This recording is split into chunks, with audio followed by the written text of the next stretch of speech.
আসসালামু আলাইকুম। পঞ্চম শ্রেণী গণিত বই নিয়ে ধারাবাহিকভাবে আলোচনা করছিলাম, তার ধারাবাহিকতা 163 নম্বর পৃষ্ঠাটি নিয়ে তোমাদের সাথে এখন আলোচনা করব।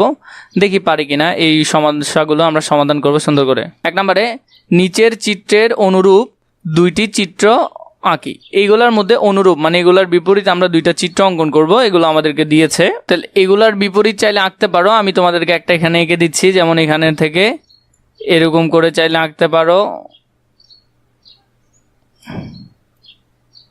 একটা এরকম আঁকতে পারো। এখানে লিখতে পারো ক, খ, গ আর গ, এরকম করে আঁকতে পারো। এরপরে এইখানে চতুর্ভুজের মতো করে আঁকতে পারো, এরকম এরকম এরকম এরকম করেও একটা আঁকতে পারো। চ ছ বর্গের জ জ দিলেই হবে। পরে 2 নম্বরে বললো ডান পাশের সামান্তরিকের বাহুগুলোর দৈর্ঘ্য এবং কোণগুলো পরিমাপ নির্ণয় করি। ক এবং গ, ক এবং গ কত? নিচেরটা যদি 6 হয় তাহলে উপরেরটাও হবে 6 সেন্টিমিটার, তাহলে উপরেরটা হলো 6 সেন্টিমিটার। গ ঘ কত? গ ঘ কত? এটা যদি 4 হয় তাহলে এটাও বিপরীত বাহু হবে সমান 4 সেন্টিমিটার। ক কোণ কত ডিগ্রি? ক কোণ মানে উপরের, এটা ক কোণ কোনটা? উপরেরটা। তাহলে এই খ কোণ যদি 70 ডিগ্রি হয় এটাও হবে কত ডিগ্রি? 70 ডিগ্রি। তাহলে এটা আর এটা হলো 70 70। আমাদেরকে গ কোণ বের করতে বলছে, তাহলে গ কোণ হলো 70।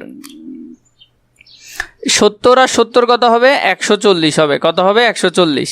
আমরা জানি এই সামান্তরিকের চারোটা কোণ মিলে 360 ডিগ্রি হয়, তো 360 ডিগ্রি থেকে যদি 140 চলে যায় আর 220 ডিগ্রি থাকে, কত ডিগ্রি? 220 ডিগ্রি। তো 220 ডিগ্রি এই কোণ আর এই কোণ একসাথে, তাহলে দুই কোণে ভাগ করে দিলে হলো কত ডিগ্রি? 110 ডিগ্রি। তাহলে উপরে ক কোণ হবে 110 ডিগ্রি। এইভাবে করে এটা সুন্দর করে সমাধান করতে পারবে। 3 নাম্বার, ডান পাশের চিত্রের গ উ বাহু এবং খ চ বাহুর উপর লম্বগুলো শনাক্ত করে লিখি। এখানের মধ্যে আমাদেরকে বলছে গ উ, গ উ কই? গ উ এটা, এবং বাহু হলো যে কত? খ চ, খ চ আমাদেরকে এটা শনাক্ত করে লিখতে বলছে। 1 নম্বরে আমরা লিখব, প্রথমটা যদি দেখি গ উ বাহুর মধ্যে, আমরা যদি দেখি গ উ বাহুর মধ্যে অঙ্কিত লম্ব হলো, তুমি অঙ্কিত লম্ব পাচ্ছ এটা চ উ, এই দুইটা হলো গ উ এর উপর অঙ্কিত, উ এর উপর অঙ্কিত লম্ব হলো কি? উ এর উপর অঙ্কিত লম্ব হলো চ উ। তাহলে আমরা এখান থেকে 4টা আলাদা আলাদা করে লিখতে পারবো। প্রথমটা লিখছি গ উ বাহু, উ এর উপর অঙ্কিত লম্ব হলো চ উ। এরপরে ঘ উ বাহুর ঘ বিন্দুতে অঙ্কিত লম্ব হলো গ ঘ।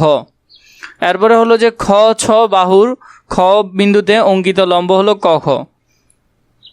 খ চ বাহুর চ বিন্দুতে অঙ্কিত লম্ব হলো বর্গীয় জ এবং ছ। তো এটা এভাবে করে এখানে 4টা সুন্দর করে সমাধান করে ফেলতে পারবে। 4 নম্বরে যদি দেখো, নিচের ডান পাশের চতুর্ভুজ আকার চিত্র ক খ গ ঘ উ লক্ষ্য করি এবং নিচের প্রশ্নগুলোর উত্তর দেয়। প্রথমে চতুর্ভুজগুলোর নাম লিখি। প্রথম এটা হলো যে কি? রম্বস। কারণ আমরা জানি রম্বসের 4 বাহু সমান হয়, কিন্তু বাহুগুলো একটু হেলানো থাকে। পরে যেটা দেখছি এটা হলো আয়ত। এরপরে ঘ নম্বরে যেটা দেখছি এটা চতুর্ভুজ, এটা হবে যে চতুর্ভুজ, এটা হবে ট্রাফিজিয়াম। ঘ নম্বরটা হবে কি? ট্রাফিজিয়াম। এরপরে এটা বর্গ, এটা সামান্তরিক। আমরা যদি এগুলো লিখি সুন্দর করে, তাহলে কটাকে কি বললাম? রম্বস, খ হলো আয়ত, গ হলো ট্রাফিজিয়াম, ঘ হলো বর্গ এবং উ হলো সামান্তরিক। তো এখানের মধ্যে এভাবে করে তোমরা সুন্দর করে এগুলো লিখতে পারবে। এখানের মধ্যে 4টার মধ্যে লিখে ফেলবে। 2 বললো কোন কোন চতুর্ভুজের 4টি সমকোণ রয়েছে। এখানের মধ্যে বর্গের সমকোণ আছে, মানে 90 ডিগ্রি 90 ডিগ্রি আছে। তারপরে আয়তের আছে, আর কোনোটাতে নাই, তাহলে হবে আয়ত এবং বর্গ। এখানে লিখতে পারি 4টি কোণ সমকোণ রয়েছে খ এবং গ চিত্রের, তার মানে হলো যে খ এবং গ, খ কোণটা এটা এবং গ কোণটা এটা। পরবর্তীতে যদি দেখি 3 নম্বরের মধ্যে কোন কোন চতুর্ভুজের 2 জোড়া বিপরীত বাহু আছে, মানে 2 জোড়া বিপরীত বাহু যেগুলা সমান্তরাল। এটা হলো ক খ গ উ, এগুলার 2 জোড়া বিপরীত বাহু সমান্তরাল।